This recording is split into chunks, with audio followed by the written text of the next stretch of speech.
अध्यात्मप्रेमी, भगवत भक्तिप्रेमी सुहृदजनक, आपण रुक्मिणी हरणाची कथा, याचं रूपांतर नंतर रुक्मिणी स्वयंवर यामध्ये झालं ती मूळ भागवतातली एकूण 144 श्लोकामधील कथा पाहतो.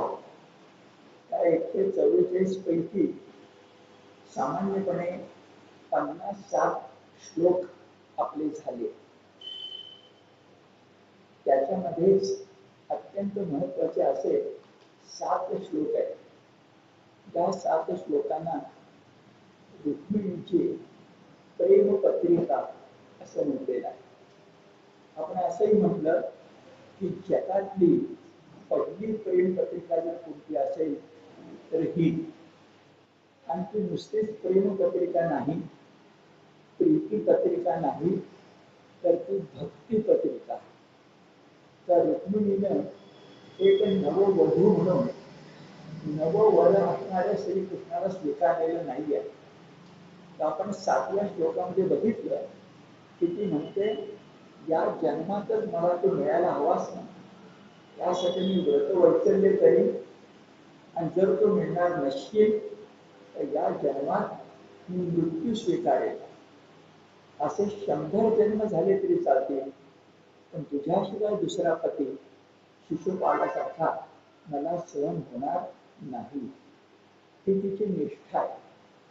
ही नुसती प्रीती नाही आहे, ही भक्ती आहे. भक्ती मंडित प्रीती आहे. आणि म्हणून रुक्मिणी हे एक ऐतिहासिक पात्र आपल्याला भागवत पुराणातलं किंवा अन्यत्र असणारं, हरिवंशात असणारं चिरस्मरणीय झालेलं. रुक्मिणीची भक्ती ही आपल्याकडे शबरीची बोरं याच पद्धतीनं सांगितली जाते. हे सगळं आपण बोललो.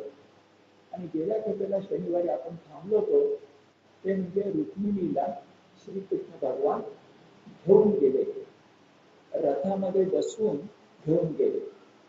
राक्षस विवाह असा उल्लेख केलाय.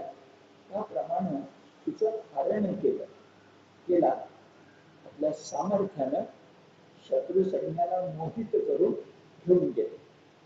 आपण थांबलो तर या वाक्यापाशी की शत्रूच्या नजरेने जर बघितलं, शिशुपालाच्या नजरेने बघितलं, रुक्मिणीच्या जरासंधाच्या नजरेने बघितलं तर शब्द काय आहेत बरं?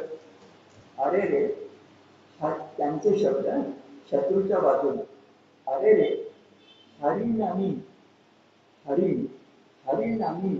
सिंहाचं यश मलिन केलं. त्यांच्या बाजूनं कृष्ण हरिण आहे आणि ते सगळे सिंहाचे अवतार आहे. आणि पुढं वाक्य ते म्हणतात, या कथित गवळ्यांनी धनुर्धरांचं यश मलिन केलं. धनुर्धर क्षत्रिय पराक्रमी राजे आम्ही, आणि कृष्ण बलराम हे कोण? गवळी. गवळी म्हणजे असंस्कृत. जास्तीत जास्त त्याच्या हातात दगड मारणारी गोखण असणार, चुकून सुद्धा धनुष्य असणार नाही. आणि अशाने गोखण चालवणाऱ्यांनी, गाई गुरे राखणाऱ्यांनी धनुर्धारी क्षत्रिय राजे यांना पराभूत करा. राजे शिशुपाल यांना जी पत्नी म्हणून हवी होती, ही पत्नी यांनीच हरण करून न्यावी नववधू. हे किती विचित्र आणि विलक्षण आहे बरं. त्यांच्या बाजूने बोलायचं तर शब्द असा आहे, हरिनामी सिंहाचं यश मलिन केलं, सामान्य गवळ्यांनी धनुर्धरांना परास्त केलं, पराजित केलं. तिथं आपण थांबलो. आणि मग पुढं हरणानंतर लढाई होणार आहे. रुक्मिणीचा भाऊ जो रुक्मी आहे तो पराभूत होणार आहे, अपमानित होणार आहे, आणि पुढे स्वयंवर विवाह सगळ्या होणार. पण तो सगळा भागवतातला बघायच्या पूर्वी गेल्या खेपेला म्हटलं होतं की यानं म्हणजे रुक्मिणी हरणाच्या कथेनं 144 फक्त श्लोकांनी मराठीमध्ये एक वेगळा वाङ्मय प्रवाह निर्माण केलेला. ते थोडं आपण समजून घेऊया.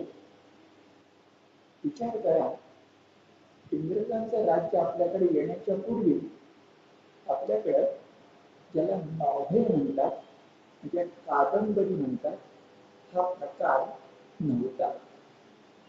कादंबरी हे नाव होतं.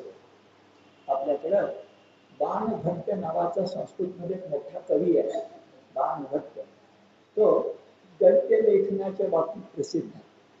म्हणजे भर्तृहरी हे नीती शतकासाठी, भवभूती हे उत्तर रामचरित्र नाटकासाठी, कालिदास शाकुंतल नाटकासाठी ही सगळी कवी मंडळी आहे. ही सगळी काव्य लिहितात, पद्य लिहितात. गद्य लिहिणारी माणसं आपल्याला कमी आहे आणि त्यात बाणभट्ट आहे. आणि त्या बाणभट्टानं कादंबरी नावाची कादंबरी लिहिली आहे. आपल्याला कळण्यासाठी म्हणतो, कादंबरी नावाची कादंबरी लिहिली आहे आणि त्या 3 जन्मांच्या कथा सांगितल्या. जे प्रियकर प्रेयसी तीच, पण 3 जन्म अद्भुत. ते नाव आपण इंग्रजीतल्या नॉव्हेलला देतो, कारण आपल्याकडे नॉव्हेल नव्हतं. इंग्रजांच्या आगमनानंतर आपल्याकडे ज्याला नॉव्हेल कादंबरी म्हणतात ती आली. असा एखादा वाङ्मय प्रकार जन्मास येणं ही गोष्ट साहित्याच्या प्रांतात अगदी मोठी मानली जाते. आत्मचरित्र हे आपल्याकडे कमी होतं, चरित्र होतं. रामायण हे चरित्रच आहे, महाभारत चरित्रच आहे. पण ऑटोबायोग्राफी, आत्मचरित्र अगदी शोधायचं तर नामदेव महाराजांचं.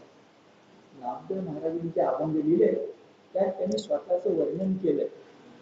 पण नामदेव कदाचित अभंगातून आत्मचरित्र लिहिणारे असतील, पण ज्याला आज आपण आत्मचरित्र म्हणतो तशा फॉर्ममध्ये वाङ्मय प्रकारामध्ये आपल्याकडे नव्हतं.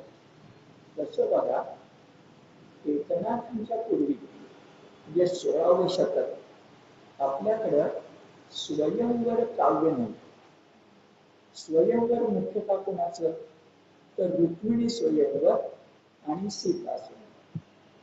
आता स्वयंवर काव्यात काय असतं, तर स्वयंवर काव्यामध्ये जी कोणी नववधू असते ती नववर राजपुत्र त्याच्या गळ्यात वरमाला घालते. स्वयंवरण्याचा, स्वयंवराचा तिला अधिकार आहे. जुन्या कालखंडात मुख्यतः तो राजकन्येला होता. रुक्मिणी तशी आहे, सीता तशी आहे. आता हा कथाभाग आपल्याकडे होता, पण त्याच्यावर खंड काव्य सदृश काव्य लिहिणं हे आपल्याकडे नव्हतं. काय शब्द वापरला बघा, खंड काव्य. लघु काव्य एखादं भावगीत आपल्याला माहिती आहे, रामायण महाकाव्य आपल्याला माहिती आहे. पण खंड काव्य म्हणजे जे लघु काव्यापेक्षा मोठं आहे आणि महाकाव्यापेक्षा छोटं आहे, ज्याच्यामध्ये सामान्यपणे 2000 ओव्या असतील, 11,000 नसतील. भागवत पुराणात 11,000 श्लोक आहेत, ज्ञानेश्वरीमध्ये 9,000 ओव्या आहेत आणि एकनाथांच्या रुक्मिणी स्वयंवरामध्ये 1,800 आहेत. तर जे स्वयंवर काव्य आहे प्रकार आपल्याकडे निर्माण झाला तो सामान्यपणे 1000, 900, 1500, 1800 अशा ओव्यांचं काव्य लिहिलं जातं. पण मुख्यतः त्याच्यामध्ये स्वयंवराची कथा असते. आता स्वयंवराची कथा म्हटलं की शृंगार आला. जर तो रुक्मिणी सीतेचा असेल तर त्याच्यात भक्ती आली. जर स्वयंवरामध्ये युद्ध असेल तर वीर रस आला. इथं रुक्मिणीची फटफटीची केली आहे त्यामुळे हास्य रस आला. कृष्ण बलरामाचे पराक्रम असतील तर त्याच्यामध्ये अद्भुत रस आला. असे सगळे रस खेळवीत एखादं काव्य रचन खंड काव्य सदृश ही सुरुवात एकनाथांनी केली. एकनाथांचा रुक्मिणी संवाद आजही उपलब्ध आहे आणि जुन्या कालखंडात तर ते अत्यंत लोकप्रिय होतं. सामान्यपणे नवोढा त्या नववधू जी कोणी वयानुसार होऊ घातली आहे तिने रुक्मिणी संवाद वाचावंच नाथांचं, असे आपल्याकडे रिवाज होता, पद्धतच होती. तर मराठी आहे कळतं वाचल्यानंतर. आता हा भाग सोडून द्या, पण एकनाथ एक असे मोठे कवी आहेत की ज्यांनी रुक्मिणी स्वयंवर नावाचा मानदंड निर्माण केला आणि त्यांच्यानंतर अनेक रुक्मिणी स्वयंवर, सीता स्वयंवर झाली जी मी सांगतो. पण हे 16व्या शतकात, त्याच्या आधी 12व्या शतकात किंवा 13व्या शतकात, जे 300 वर्ष आधी एक रुक्मिणी स्वयंवर लिहिलं गेलंय आणि ते महानुभाव कवी नरेंद्र यानं लिहिलेला. जसा आपला वारकरी संप्रदाय आहे तसा त्याच्या आधी 100 वर्ष चक्रधर, गोविंद प्रभू यांचा महानुभाव संप्रदाय होता. त्याच्यामध्ये चांगले मोठे कवी होऊन गेले. त्यातला एक नरेंद्र आहे. त्या नरेंद्रानं 1800 ओव्याचं रुक्मिणी स्वयंवर लिहिलं होतं, नाथांच्या इतकंच. पण त्या 1800 ओव्या आज आपल्याला उपलब्ध नाही आहेत. अतिशय सुंदर काव्य आहे. म्हणजे संस्कृतमध्ये कालिदास, मराठीमध्ये ज्ञानेश्वर आणि नंतर मुक्तेश्वर नाथांचा नातू, हे जसे कला कवी आहेत, शब्द बघा, कला कवी आहेत, तसा नरेंद्र हा कला कवी होता. आणि त्या कला कवीनं 800 ओव्यांचं काव्य लिहिलं.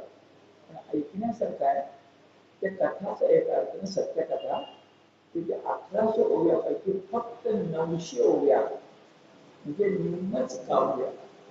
कथेच्या बाबतीत सांगायचं तर सुदैव ब्राह्मण रुक्मिणीकडे आला, जे किती शिल्लक राहिलं बघा.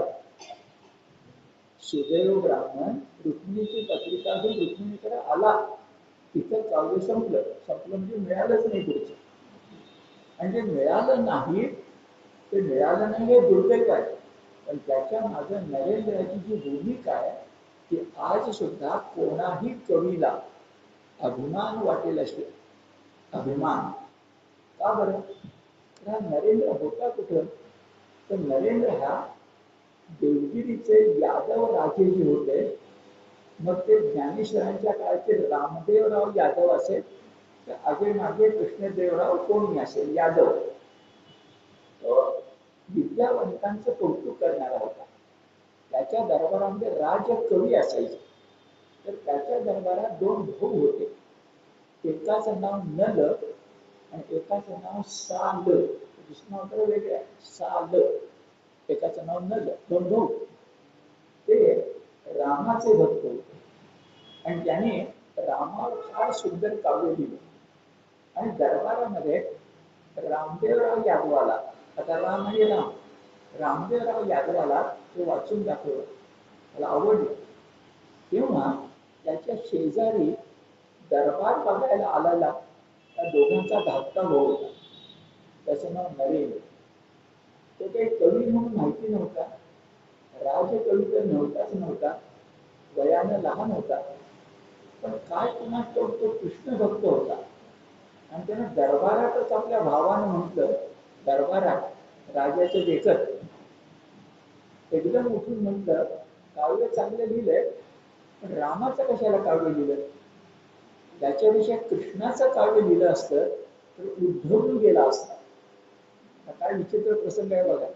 त्या 2 भावांना काय वाटलं असतं? पण तो स्पष्टपणे म्हणतोय, जेयासी परमेश्वर भक्तीची चाड, ज्याला खरी परमेश्वर भक्ती करायची परवा आहे, ते ऐक तुझे कथा अमर गोड. त्यासाठी अमर कथा घ्यावी लागेल. ते या काहीच नाही अवघड जन्म मरणाचे. आणि कथा कुणाची? तर नरेंद्र म्हणाला, कृष्णाची. रामाची कथा काय तुम्हाला मोक्ष देणारी नाही, कृष्णाची कथा मोक्ष देणारी. काय घडलं बघा, भावाला राग आला आणि राजाचे देखत चिडलेले भाऊ त्याला म्हणाले, तुला स्वतःला काव्य लिहिता येईल का? मग आजपासून 6 महिन्याची मुदत, तू कृष्णावर काव्य म्हणून दाखव बघू. भावानेच भावाला आव्हान दिलं. त्यांना असं म्हटलं, काय कोण आहे, काय करणार? तर नरेंद्र म्हणाला, 6 महिने कशाला, 4 महिन्यातच लिहून देतो आणि याच दरबारामध्ये वाचून टाकतो. आणि खरोखर त्या नरेंद्रानं 4 महिन्यामध्ये रुक्मिणी संग नावाचं 1100 ओव्यांचं, आता ओळ वाचली त्याची सुंदर काव्य लिहिलं. भाऊ आले, नरेंद्र आला, राजा सिंहासनावर बसला आणि त्याने काव्य वाचायला सुरुवात केली. 1100 ओव्या, त्याच्या 100 ओव्या वाचल्या आणि राजा उठून उभा राहिला आणि म्हणाला, इतकं अप्रतिम काव्य या 2 भावांच्याकडनं काय कधीच मी ऐकलं नव्हतं. 100 ओव्याने खूप झाला. वानगी शीतावरनं भाताची परीक्षा कशी झाली, पण गंमत अशी, त्या 100 ओव्या झाल्यानंतर राजाने नरेंद्राला विचारलं, किती ओव्या आहेत? तर तो म्हणाला 1800. तर राजा म्हणाला, 1800 ओव्या आहेत ना, वाचून दाखवूच नकोस. या 1800 ओव्या तू तुझ्या नावावर ज्या आहेत त्या माझ्या नावावर कर. आणि जर तू 1800 ओव्या माझ्या नावावर केल्यास तर प्रत्येक ओवी गणित त्याला 1 सोन्याची मोहर मी देईन. अगोदर सोनं किती महाग झाले तुम्हाला माहिती आहे. आणि सोन्याची मोहर एका ओवी गणित 1800 मोहरा. दुसरा जर कुठला असता तर काय लगेचच तयार झाला असता. तो नरेंद्र सगळ्यात विचित्र. तो मुबारकला म्हणाला, राजे मला काही मान्य नाही. हे काव्य म्हणजे माझं अपत्य आहे. हे माझं अपत्य मी विकणार नाही. आणि तिथं त्याच्या तोंडीचे शब्द आहे ते अप्रतिम आहे. इतिहास आहे. महानभाव संप्रदाय ते नीट लिहून ठेवले. ना राजे हो, ना म्हणजे नाही, राजे हो. येणे, येणे म्हणजे तुमच्या सांगता तसं पैसे देऊन मी काव्य विकलं तर येणे आमुचेया कवी कुळा बोलू लागेल की. आम्हा लोकांचं जे कवी कुळ आहे कालिदासापासून त्याला बोल म्हणजे कलंक लागेल. इतिहासात काय नोंद होईल? कोणतरी नरेंद्र नावाचा राज दरबारात कवी होता, त्याने पैशासाठी काव्य विकलं असलं मला चालणार नाही. तर मी कोणी असेल, मी कवी कुळातला आहे. कारण माझ्या दुष्कृत्यामुळे कवी कुळाला बट्टा लागेल. कालिदासाला, भौभूतीला, भासाला मान्य चालणार. आणि हे त्याचे शब्द आज आपण 13व्या शतकापासून आतापर्यंत उच्चारतो. आज आपल्या अखिल भारतीय साहित्य संमेलनामध्ये सुद्धा ही भाषा होते की जो कवी आहे, जो नाटककार आहे, जो कादंबरीकार आहे, त्याला पटलं तर त्याने राजेने सांगतात ते स्वीकारा, पण पटलं नाही तर विरोध करा. अगदी मोठं उदाहरण तुम्हाला सांगायचं, तुम्ही स्वतः त्याचा साक्षी म्हणून सांगतो. 1976 साल 1975ला इचलकरंजीला साहित्य संमेलन होतं. 75 पु ल देशपांडे अध्यक्ष आणि 76 साल 77 आणि उठली. 76 साल कराडला झालेलं साहित्य संमेलन मी त्याला हजर होतो. दुर्गा भागवत म्हणून त्या ठिकाणी अध्यक्ष होत्या. त्यांनी यशवंतराव चव्हाणांसकट सगळी मोठी माणसं हजर असताना ठामपणे सांगितलं होतं की आमचा आणीबाणीला विरोध आहे. कुठून आलं दुर्गाबाईंना सामर्थ्य? ना राजे हो, येणे आमच्या कविकुळा बोलू लागेल की. अशा दृष्टीनं नरेंद्र हा खरोखरच एक मोठा कवी आहे. पण ही कथा सांगून त्याचं मोठे पण नाही आहे. मी एकच ओवी तुम्हाला सांगतो वेळेच्या अभावी, पण ते 900 ओव्या ऐकण्यासारख्या आहे. मी सहज बोलून ठेवतो. एक सकल संत विचार मंच नावाचा एक मंच चालतो. सकल संत विचार मंच. त्याच्यात येणाऱ्या जून पासून आपण पंडित कवींची कविता घेणार आहोत. पंडित कवींची त्याच्यात नरेंद्र येणार आहे. उत्सुकता असेल तर सकल संत विचार मंचाचे तुम्ही सदस्य व्हा. तुम्हाला गुरुवारी जे असतं ऐकायला मिळेल, तर त्याचा व्हिडिओ सुद्धा मिळेल. काव्य किती सुंदर असावं त्याचा एक नमुना बघा. एखादी मुलगी दिसायला सुंदर आहे, एखादी मुलगी रूपवती आहे असं न म्हणता ती मदनाची जन्मपत्रिका असं म्हटलं तर काय जास्त बोलायला पाहिजे का मला सांगा. एका शब्दात सगळं आलं. मदन, त्याची जन्मपत्रिका, म्हणजे आयुष्यात तो काय काय करणार, जन्मपत्रिका कशी असते, तर मदन काय काय करणार हे या मुलीकडे बघितलं कळतं. असं त्यानं रुक्मिणीचं वर्णन केलं. मी ओळीच वाचून दाखवतो आणि त्यात भक्ती स्वभाव. रुक्मिणी कोण आहे बरं, ती भुवन मखीची अंबिका. अंबिका म्हणजे पार्वती. भुवन मखी त्रैलोक्याची नाही, पृथ्वीवरची. आपण रुक्मिणी कुठे गेली बघितलंय. ही भुवन मखीची अंबिका, की सौंदर्य लोकीची तारका. हे लिहायला टाकतच पाहिजे. ही भुवन मखीची अंबिका, ती सौंदर्य लोकीची तारका, ना तरी जन्मपत्रिका मनमथाची. मनमथ म्हणजे मनात मंथन करणारा मदन. मदनाची जन्मपत्रिका ही प्रतिमा ज्याला सुचते, आजच्या भाषेत बोलतो, ही प्रतिमा ज्याला सुचते तो खरा कवी, खरा कवी असतो.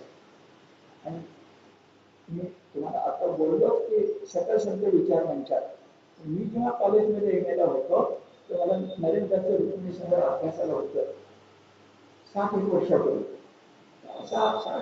55 वर्षापूर्वी. तेव्हापासून आजपर्यंत नरेंद्र हा माझ्या मनात पक्का आहे.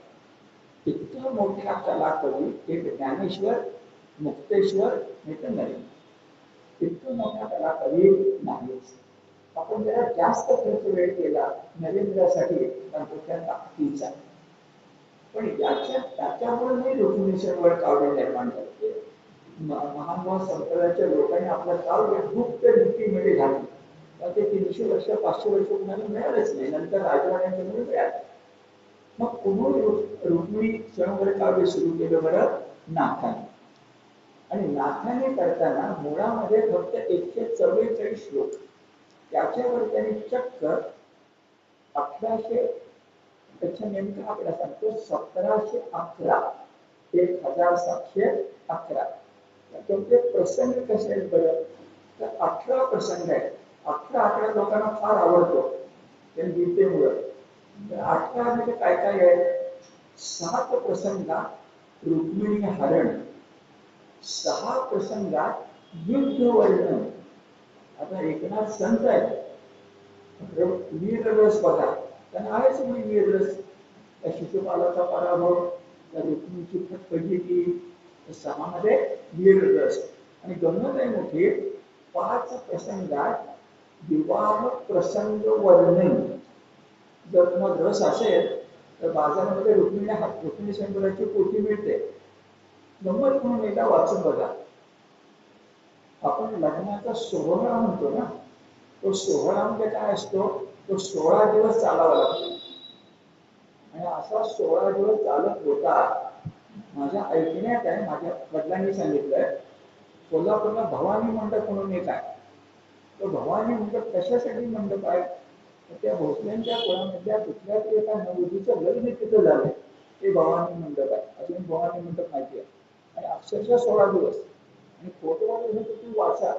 गंमत सांगतो, हा सुद्धा जर तुम्हाला आवडणारी शब्दांच्या रेसिपी असे जर शिकायची असेल तर सगळ्या पक्वानांची वर्णनं नाथाने केलेली आहे. रुक्मिणी स्वयंवर यासाठी सुद्धा प्रसिद्ध आहे. काय सांगू तुम्हाला, गंमत वाटते मोठी. बलरामाची पत्नी रेवती आलेल्या रुक्मिणीला, आता बलरामाची पत्नी रेवती राजकन्या रुक्मिणीला उद्या चुलीची पूजा कशी करावी हे नीट समजावून सांगतो. आता चुलीवरची पूजा ही चुली करणार आहे का ती, पण नाथांना काळजी रुक्मिणीची नाही आहे, त्यांच्या काळातल्या मराठी मुलींची आहे. तर रुक्मिणीच्या रूपाने त्यांनी सगळं समजावून सांगतात. जाता जाता गोष्टींच्या लक्षात आली. काव्य लिहिलं कधी, म्हणजे विलक्षण एकनाथांचं. एकनाथ इसवी सन 1570 ते 1573 काशीत होते. आणि काशीत त्यांनी 11 स्कंद भागवत पुराणाचा जो आहे त्याच्यावर एकनाथी भागवत लिहिलं. दिवसा सगळं भागवत लिहायचं, म्हणजे लिहायचं लोकांना वाचून दाखवायचं मराठीत. आणि रात्री झोप यायला वेळ लागायचं म्हणून त्यांनी रुक्मिणी स्वयंवर काव्य लिहिलं. आपलं जमते का बघा, एक काव्य लिहिताना 2 काव्य लिहायचे. विषय तरी काय, भाग एकादश स्कंद म्हणजे सगळं वैराग्य आणि विरक्ती आहे. उद्धवाला सांगायची आहे. अर्जुन गीता नाही आहे, उद्धव गीता आहे. ते दिवसा राहायचं, रात्री शृंगार, रात्री मात्र सीतेचं वर्णन विलक्षण आहे. आणि त्यांनी लिहिलंय काव्यामध्ये. रुक्मिणीचंद्र शेवटी म्हटलंय की मनकर्णिका घाटावर असताना हे काव्य मी लिहिलेलं आहे. आणि आपल्याकडे जुन्या कालखंडात अशी सामर्थ्यशील माणसं होती. एक सहज गोष्ट तुम्हाला सांगतो, तुम्ही ऐका आणि इतरांना सांगा. आपले लोकमान्य टिळक केसरीतून राष्ट्राचा विचार मांडायचे. आपल्या तिथे चित्रशाळा प्रेस किंवा उंबरा गणपती येते नाही, या ठिकाणी लोकमान्य टिळकांचे विरोधक एक सुधारक, म्हणजे आगरकरांचे सुधारक नाही, त्यासारखे वृत्तपत्र चालवायचे. आणि रोज उठल्या सुटल्या लोकमान्य टिळकांना नाव बोलवायचे, त्या सुधारक. एकदा काय झालं, ते सुधारकाचं काम करणारे जे कोणी होते गृहस्थ आजारी पडले, परगावी गेले. आणि मुलाला निरोप सांगून गेले की लोकमान्य टिळकांच्याकडे जा आणि उद्याचा अभिलेख त्यांच्याकडेच लिहून आण. लक्षात का बघा, ते घडलेलं सांगतोय मी तुम्हाला. आणि खरंच त्यांचा मुलगा लोकमान्य टिळकांच्याकडे आला, म्हणाला बाबांनी सांगितलंय की उद्या आमच्या ज्या तुम्हाला शिव्या द्यायच्या आहेत त्या सगळ्या तुम्ही लिहून द्या. आणि गंमत आहे, लोकमान्य टिळकांनी व्यवस्थित लिहून दिलं. आजपर्यंत गंमत म्हणून सांगतो, आजपर्यंत कुणाला कळलेलं नाही, चरित्रातच फक्त लिहिलं आमच्या तारखेचा आदरलेख त्या अमुक अमुक अमुक त्यांनी लिहिलेलं नाही, लोकमान्यांनी लिहिलं. काय ताकद लागत असेल. आणि सहज ऐका, मला तर आवडत नाही बोलताना. लोकमान्य टिळक आणि आगरकर हे दोघे एका इंग्रज अधिकाऱ्याला भेटायला गेले, दोघं. आणि ठरलं होतं असं की इंग्रजांच्याकडे एक पत्र आलेलं आहे, त्या पत्रावर उद्या आदरलेख यायचा, मराठीमध्ये केसरी आणि इंग्रजी वर्तमानपत्र होतं मराठा नावाचं, त्यात इंग्रजी. दोघं द्यायचे, आगरकर आणि लोकमान्य. तिथे गेल्यानंतर ते अधिकारी म्हणाले की पत्र वाचायला देईल पण घरी देणार नाही. त्या म्हणाले मग असं करा की 2 तासांना आम्ही येतो. ठीक आहे म्हणाले, काय चहा प्यायचा आहे का, असं जाऊन येतो. आणि बाहेर गेले, थोड्या वेळाने आले आणि ठरवून आले, पत्र वाचायला दिलं की निम्म पत्र एकानं पाठ करायचं आणि निम्म पत्र एकानं पाठ करायचं. आणि खरोखरच आगरकरांनी निम्म पत्र पाठ केलं, टिळकांनी निम्म पत्र पाठ केलं इंग्रजी. घरी आले आणि दुसऱ्या दिवशी त्या पत्राला उत्तर देणारं मराठी इंग्रजीत लिहिलं. त्या इंग्रज अधिकाऱ्यानं कपाळावर हात मारला असेल तुम्ही सांगा. जे फक्त वाचायला दिलं त्याच्या अतिरेक अशी माणसं असतात. या माणसांची बुद्धिमत्ता शतपैलूंची असते. जसं एक कप्पा बंद करायचा आणि दुसरं सुरू करायचं, आपल्याला नाही जमत. नरेंद्र, एकनाथ ही माणसं तशी आहेत. एकीकडे उद्धव गीता आणि दुसरीकडे कृष्णाच्या लग्नाची कथा, रुक्मिणी संग अतिशय सोयीचं आहे. ऐका बरं, आणखी 2 गोष्टी सांगतो. एकनाथांच्या रुक्मिणी संग 2 दृष्टीने फार महत्वाचा आहे. एक आत्ता सांगतो त्यात सगळे रस आहेत, वीर रस आहे, शृंगार रस आहे, विभत्स रस आहे, सगळे आहे. पण 1700 ओव्यांच्या मध्ये सांग रूपक आहे. सांग म्हणजे सांगोपांग. मागे काय बोलतो बघा, गदिमांची कविता ही परमेश्वराचं वर्णन करताना मस्तकापासून पायापर्यंत कमळ, कमळासारखे डोळे, कमळासारखे ओठ, कमळासारखे हात वगैरे चरण असं केलं तर त्या रूपक म्हणतात. असं रूपक 1700 ओव्यांच्या मध्ये आहे. तिथे काय रूपक आहे बरं, तो मी नंतर सांगतो. रूपक असं आहे, रुक्मिणी म्हणजे जीव आणि श्रीकृष्ण म्हणजे शिव. आणि पोटी अशी केली आहे, आपण लग्न शब्द वापरतो फार गंभीरपणे अर्थच लक्षात घेत नाही. लग्न म्हणजे संलग्न, लग्न म्हणजे एकरूपता. ओळी बघा, हे ग्रंथीचे निरूपण जीवा शिवा होत असे लग्न. म्हटलं तर रुक्मिणीचं लग्न झालं, पण परमार्थात जीव आणि शिव यांचं लग्न झालं. जोडी जुडुलं, अर्थ पाहता सावधान ओळी अशा हे ग्रंथीचे निरूपण जीवा शिवा होत असे लग्न. ऐका, अर्थ पाहता सावधान, जरा गंभीरपणे अर्थ बघा. समाधान सात्विका. ये ग्रंथीचे निरूपण जीवाशिवा होतसे लग्न, अर्थ पाहता सावधान समाधान सात्विका. राजस तामस नाही, सात्विकांना आनंद होतो. अशा प्रकारचं सुंदर रुक्मिणी काव्य लिहिलेले. भक्तीचा नमुना बघा. रुक्मिणीने सुदैवाला पाठवलं आणि जीव खालीवर व्हायला लागला. कसा खालीवर व्हायला लागला शब्द बघा. तरू जाता उदक पान, पाणी किती आहे. तरू जाता उदक पान, घोटा सवे आठवे कृष्ण. तर पाणी पण पिता येत नाही, ठसकाच लागतं. हे पाणी पिता पिता कृष्णाची आठवण होतेच आहे. घोटा सवे आठवे कृष्ण.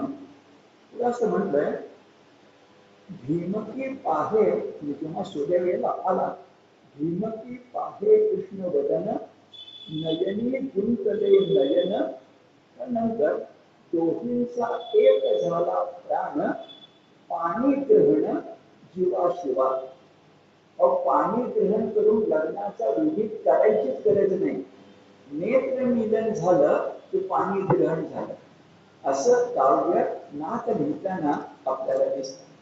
रुक्मिणीची फटगजिती आहे, तर तुम्ही राखून ठेवतो. भागवत सांगताना तुम्हाला सांगतो. आता विषय पुरा केला पाहिजे. बाहेर आपण बरेच गेलो. तर रुक्मिणी स्वयंवर म्हटल्यानंतर पहिलं नरेंद्राचं, दुसरं कुणाचं, दुसरं आहे एकनाथांचं. पुढे चला. एकनाथ हे युगप्रवर्तक कवी आहेत. एकनाथांच्या नंतर शिवाजी महाराजांच्या दरबारात असलेला किंवा दरबारात असल्यासारखा असणारा सामराज नावाचे कवी होता. संस्कृत नाव साम्राज्य, संस्कृतमध्ये म्हणतात साम्राज्य, मराठीत म्हणतात सामराज नावाचा कवी. त्याने एकनाथांसारखंच काव्य लिहिलंय आणि इससे भी जादा म्हणून महाकाव्य लिहिलं. आपल्या मराठीमध्ये महाकाव्य फार थोडी आहे. आता त्याला 30-35 वर्ष झाली. कवी यशवंत म्हणून होते, यशवंत दिनकर पेंढरकर, राजकवी यशवंत. त्यांनी शिवाजी महाराजांच्या जीवनावर पूर्ण महाकाव्य लिहिलं होतं. ही गोष्ट 75-80च्या दरम्यानची आहे. आता अलीकडे असते, पण महाकाव्य थोडी असतात, खंडकाव्य थोडी असतात. रुक्मिणी स्वयंवर खंडकाव्य आहे. या साम्राज्याने काय केलं, रुक्मिणी स्वयंवर हे महाकाव्यच लिहिलं. महाकाव्यामध्ये 14 अटी आहेत.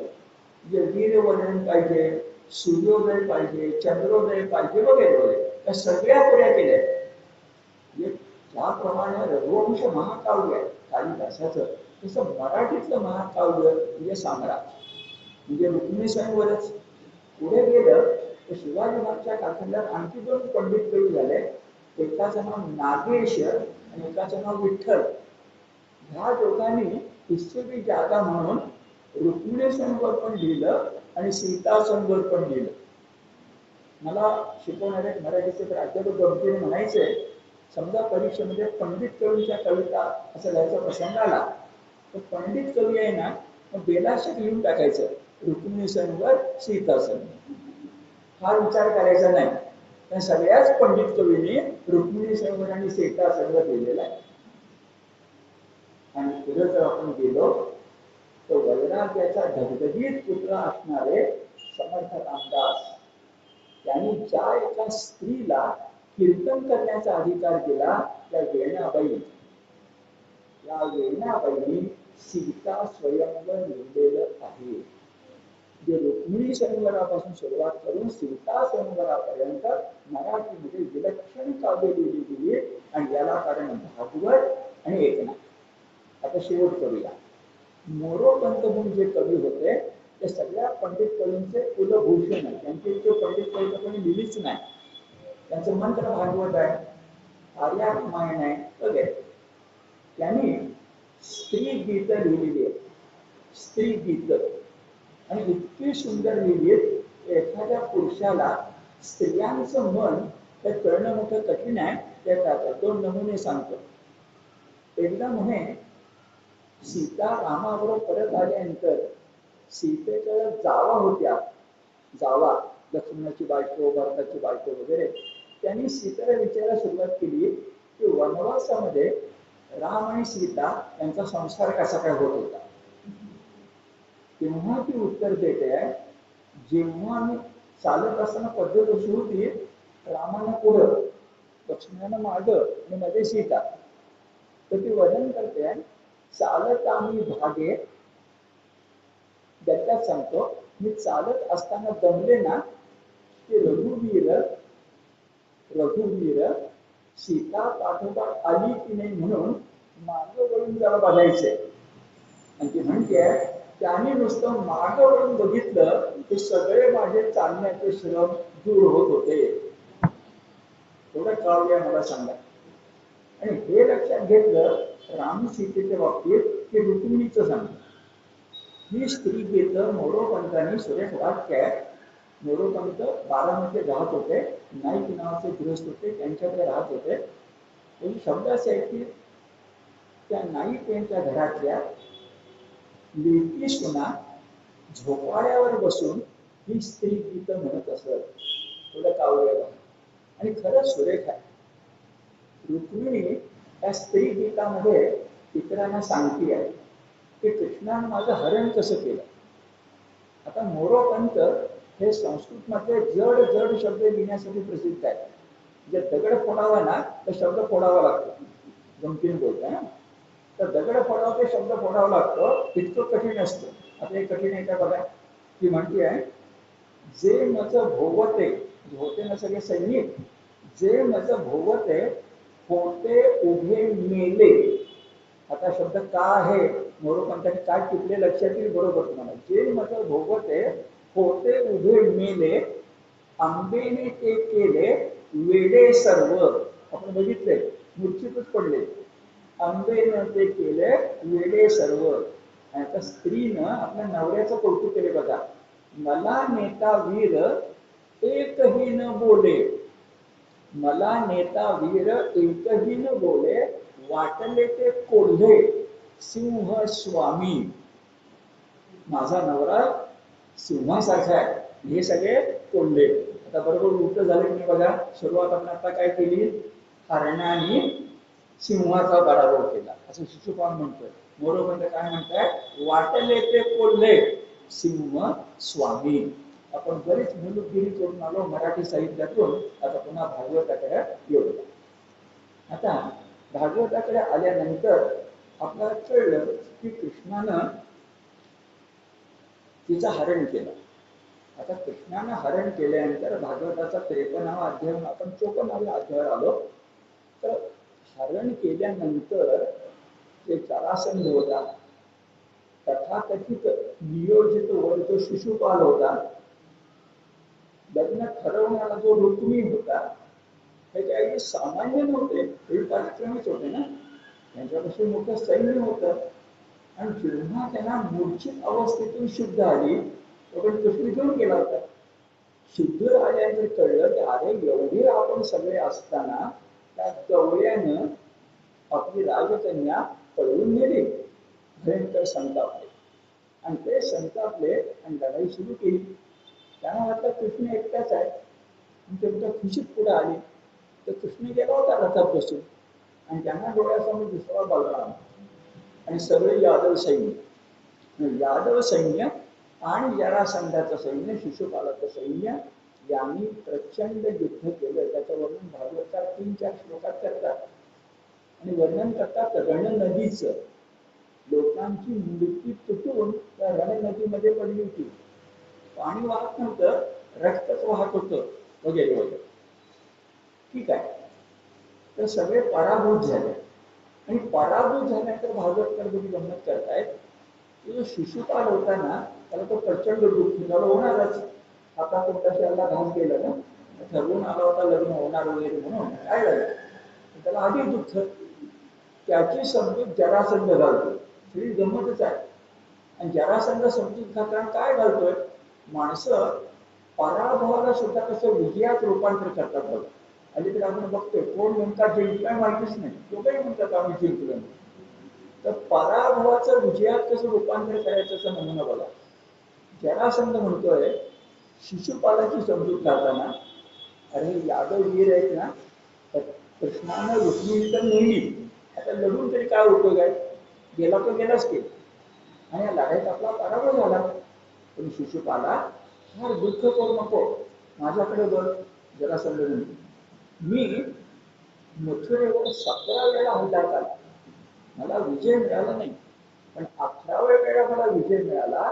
इतका की ते कृष्ण आणि बलरामांनी द्वारकेला पळवून लावले. जरासंध सांगते, विजय सांगते, आणि रणछोड काय झाला ना, असं असतं. पराजयाचं रूपांतर विजयात करता येईल. पण समजूत घालते शिशुपालाची, आणि शिशुपालाची समजूत पटली, आणि शिशुपाल सैन्यासह आपल्या राजावर निघून गेला. जरासंध निघून गेला. आणि असंच असतं, निष्ठानं मित्रे जना असं म्हणतात. लग्न मंडपाची बाकीची माणसं येतात ना, ती जेवणापुरतीच असतात, जेवण झाले की घरोघर जातात. निष्ठानं मित्रे जना, काय होईना का हे आपल्या घरी निघून गेले. पण सगळ्यात मोठा अपमान झाला रुक्मीचा.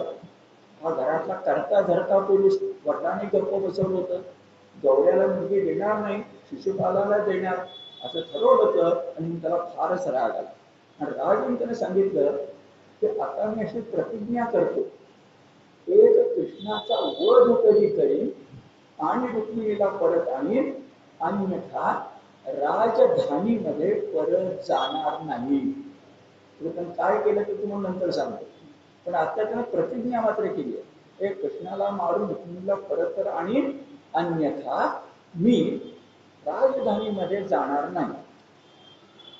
आणि त्याने कृष्णाचा पाठलाग सुरू केला. आणि पाठलाग करताना तो रथात बसून चाललाय, काही रथात बसून चालला.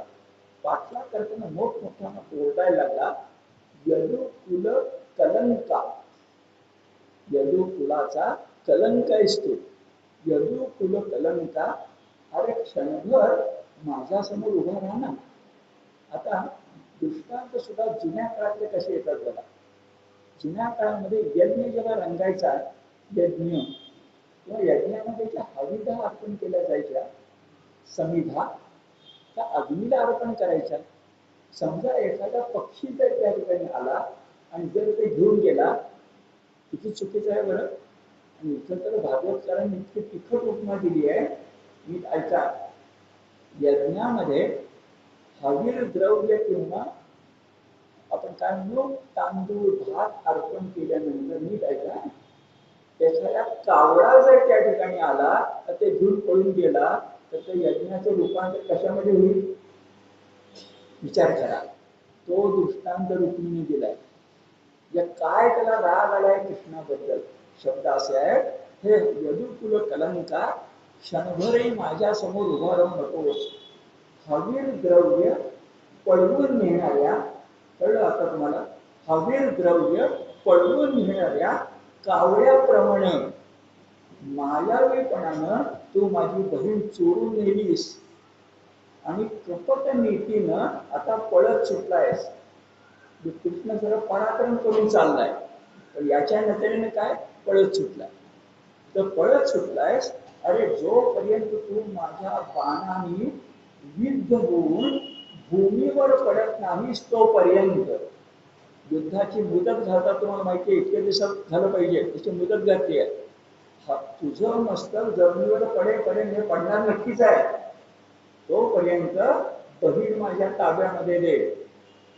जर लढाई कसली करतोस, मी तुला हरवणारच आहे, असे निंदात्मक भाषण करून रुक्मिणीने कृष्णाला अडवायचा प्रयत्न केला. भागवतकार सांगतात, म्हणजे गणित मांडतात की त्यानं, कृष्णानं एका बाणानं रुक्मिणीचं धनुष्य बाण तोडून टाकलं. 4 बाण पाठवले, घोडे मारले, असं सगळं वर्णन आहे. म्हणजे पहिल्यांदा धनुष्य तोडणं, नंतर घोडे मारणं, मग सारथीला मारायचं, मग वरचं ध्वज पताका असतात ती तुडवायची. युद्धाचं तंत्र आहे. लढत असताना त्याचा अवसान घात व्हायला पाहिजे असं करायचं असतं. त्या सगळं वर्णन केलंय. मग धनुर्युद्ध संपलं, गदा युद्ध आलं.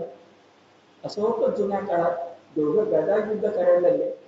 गदा युद्ध संपलं, मग तलवार, तोमर, शूल म्हणजे भाला असं युद्ध सुरू झालं. भागवतकार म्हणतात रुक्मिणी कृष्णावर जो चालून गेला होता त्याचं वर्णन काय करावं बरं? एखादा पतंगाचा किडा अग्निज्वालेवर धावून ज्या त्वेषाने जातो, तुम्हाला परिणाम कळला, त्या त्वेषानं रुक्मिणी कृष्णावर चालून गेला होता.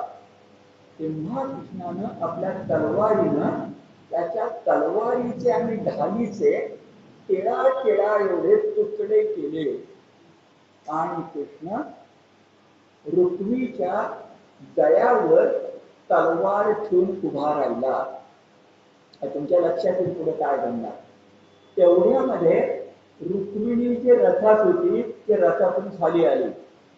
भगवंताचे चरण कमल, भगवंताला त्याचे पाय धरून नमस्कार करून विनंती करायला लागली की माझा भाऊ पराभूत झालाय, आता माझ्या भावाला मृत्यूदंड देऊ नका. कारण लढाई अशी चालली होती, मारीन किंवा मरेल. पण नका शब्द ऐकले ना आपण, तू जमिनीवर पडायच्या पूर्वी बहीण देऊन टाक, मरणार नक्कीच. आता मृत्यूदंडाची पाळी कोणाची? पण बहिणीनं असा सापडा घातलं म्हणा तर कृष्णाला अडवलं. कृष्ण हा पहिल्यापासूनच खट्याळ आहे आणि म्हणून कृष्ण रुक्मिणीचं मन राखायचं, तिला म्हणाल ठीक आहे मी याला मारत नाही. आता भागवतकार काय सांगतात, मारत नाही, फक्त याला माझ्याशी लढाई करण्याची शिक्षा मिळाली पाहिजे. म्हणून तलवारीचं पातं होतं ना, मी इतकं सांगतोय, तलवारीचं पातं होतं ना, त्यानं त्याच्या डोक्यावरचे सगळे केस काढून टाकले. तलवारीने त्याच्या सगळ्या दाढी मिशा काढून टाकल्या आणि त्याला विरूप केलं. आपले एकनाथ तर त्याच्या पुढे पाऊल टाकतात, जेव्हा ते राखून तुला सांगतो. म्हणजे कसं आहे, सर्व गोटा झाला, दाढी मिशा गेल्या, ठीक आहे. पण आता ऐका, एकनाथ सांगतात की तलवारीने काय केलं, निम्मेच केस कापले, निम्मी दाढी उडवली आणि निम्मीच मिशी उडवली. हे नाथ वर्णन करतात. नाथाने का वर्णन करावं बरं? तर नाथ संसारी संत आहे आणि त्यांना समोर बसलेले जे लोक आहेत त्यांना हसवण्याशिवाय चालणार नाही. कारण विनोद नसेल तर कोण तुमचं फार काळ ऐकणार नाही. पण नाथांना मधून अशा गोष्टी कराव्या लागतात. रुक्मिणी समोर एखादे काशीच होते, पण ते श्रोतृ सापेक्ष आहे. माझं काव्य उद्या श्रोते ऐकणार आहे, मग अशामध्ये गंमत पाहिजे. आता पुढे बघा, असं विरोध केल्यानंतर रुक्मिणीला काय करायचंच कळेना आणि मग त्यांच्या अवस्थेला चित्त आला, रडकुंडीलाच आला, विरूप झाला. आपण काय म्हणतो होतं, कृष्णाला मारीन, काय प्रतिज्ञा केली होती, त्याच्या राज्याने जाणार नाही. लोकांनी ऐकलंय ना, आणि काय आपल्यावर पाळी आली, विरूप झाला. आणि कृष्ण म्हणाला रुक्मिणीला, तुझाही शब्द राखला आणि त्यालाही शिक्षा केली. एवढ्यामध्ये भागवतकार सांगतात बलराम त्या ठिकाणी आला आणि बलरामानं श्रीकृष्णाची कान उघडली केली. का बरं? तर श्रीकृष्ण म्हणाला, काय कळतं का तुला, तू रुक्मिणीला तुला घेऊन आलास, रुक्मिणी तुझी पत्नी झाली, रुक्मिणी तिचा भाऊ आहे आणि आपल्या आपतेश त्याच्याशी चेष्टा करणं ते काय प्रापंचिकाला शोभतं का? ते काय सांगतात भागवतकार आपल्याला, तुम्हाला मला लोकनीती शिकवायची आहे. ते काहीही झालं ते शेवटी आत्मस्वती आहे, तर सांभाळून घ्यायचं. फार दुर्योधन असले तर नाही सांभाळून घ्यायचं, पण जरा थोडं काही शिकत जाऊ दे, पदरात घ्यायचं. माणूस आहे, तो जीव मन चुकतो, ते आपल्याला शिकवतात बलरामाच्या मुखाने. पुढं एकनाथ एवढंच करून थांबले, पण भागवतकार तत्वज्ञान सांगायचं थांबतच नाही. आपल्याला पुढं जवळजवळ 51 श्लोकामधून बलरामाने शिशुपालाला उपदेश केलाय. तो सगळा आध्यात्मिक उपदेश आहे. पुन्हा तो शिशुपाल म्हणजे रुक्मिणीला, तो रुक्मिणीला कळणार नाहीये, पण तो तुम्हाला मला कळतो असं लक्षामध्ये येईल. शेवट सांगून थांबतो. मला गंमत वाटते की रुक्मिणीने काय प्रतिज्ञा केली होती बरं, की जर मी याला मारलं नाही तर मी माझ्या राजधानीमध्ये प्रवेश करणार नाही. तर तुमची माझी समजूत काय होते बरं, प्रतिज्ञा केली म्हणजे अपमान आहे, राजधानीमध्ये जाता येणार नाही. तर रुक्मिणीने एक युक्ती केली, त्यांना नवीच राजधानी बसवली आणि त्या नव्या राजधानीचं नाव भोजकूट असं ठेवलं. नाव दिले या ठिकाणी भोजकूट. आणि त्या नगरीमध्ये शिशुपाल राहायला लागला. त्या प्रतिज्ञेला तर काही अर्थ आहे का मला सांगा. तेवढी पळवाट काढायची. पण भागवतकारांनी स्पष्टपणे सांगितलंय, शिशु आपल्या रुक्मिणीने, चुकून शिशुपाल म्हणतोय, रुक्मीनं भोजकुटामध्ये राहील. शेवट करूया आजच्या पुरता. आपला हा 54वा अध्याय सांगतोय. आणि मग रुक्मिणीला हरण करून द्वारकेमध्ये नेल्यानंतर उग्रसेन असेल, बलराम बरोबरच होता, सात्यकी असेल, अन्य मोठी मुलगी असतील, ती कुळातील प्रौढ माणसं असतील, त्यांना वेशीवरच थांबवलं आणि सांगितलं की आता नगरात प्रवेश करत असताना तो सन्मानाने केला पाहिजे. लग्नविधी इथं नाही आहे, पण शनिवार काव्यामध्ये आहे. पण स्वागत करताना तशी वर्णनं केली आहे की ज्याच्यामध्ये मला भारतीय संस्कृतीचं त्यावेळची श्रीमंती दिसते आणि खूपदा तुमच्या समोर मी मांडत असतो. कारण ज्या त्यांच्या सिंधू संस्कृतीमध्ये नगररचना सुंदर होती आणि त्याचे ऐतिहासिक पुरावे आज आम्हाला मिळतात. तर 5000 वर्षापूर्वी सोन्याच्या द्वारकेचे असणारच ते फक्त ऐका. मोठा उत्सव झाला, स्त्री पुरुष आनंदानं नगरामध्ये वावरू लागले. इंद्रध्वज उभारले गेले, घराला तोरणं बांधली गेली, घराच्या बाहेर पाण्यानं भरलेले जलकुंभ ठेवले गेले, त्याच्यावर दीप ठेवले गेले, त्याचा लखलखाट होत होता. द्वारका नगरी फारच शोभिवंत दिसत होती. लग्न कृष्ण रुक्मिणीचं, पण नगरीतल्या प्रत्येकाला वाटत होतं माझ्याच घरातल्या मुलीचं लग्न आहे. आणि म्हणून प्रत्येकानं आपल्या दरवाजावर केळी आणि पोपळी लावल्या होत्या. सगळ्या गावाला आनंद झाला होता. आणि मुद्दाम सांगितलंय, कोण कोण आले बरं त्या ठिकाणी? कुरु, कौरव पांडव, सृंजय, कैकय, विदर्भ, यदू आणि कुंतीकडची सगळी मंडळी. कारण कुंती आणि कृष्णाचं नातं आहे. कुंतीकडची सगळी मंडळी ही या विवाह समारंभाला हजर होती. अशा प्रकारचं चित्र आपल्याला दिसतं. अशा तऱ्हेनं रुक्मिणी संवर काव्य पूर्ण झालं आपल्या ध्यानात येईल. पुढच्या शनिवारी आपण वेगळ्या गोष्टीला सुरुवात करणार आहोत. की म्हणजे कृष्णाबरोबर आता कृष्णाचा भाऊ जो बलराम आहे त्याला संकर्षण म्हणतात आहेच. पण आता बघायचंय रुक्मिणीचा मुलगा पण पराक्रमी, कृष्ण रुक्मिणीचा मुलगा पण पराक्रमी, रुक्मिणी आहेच, कृष्ण रुक्मिणीचा मुलगा पण पराक्रमी होता, ज्याला मदन किंवा प्रद्युम्न म्हणतात. आणि त्याचा मुलगाही पराक्रमी होता, ज्याचं नाव अनिरुद्ध आहे. अशा कथेकडे आपण जाणार आहोत. आज आपण इथंच थांबूया.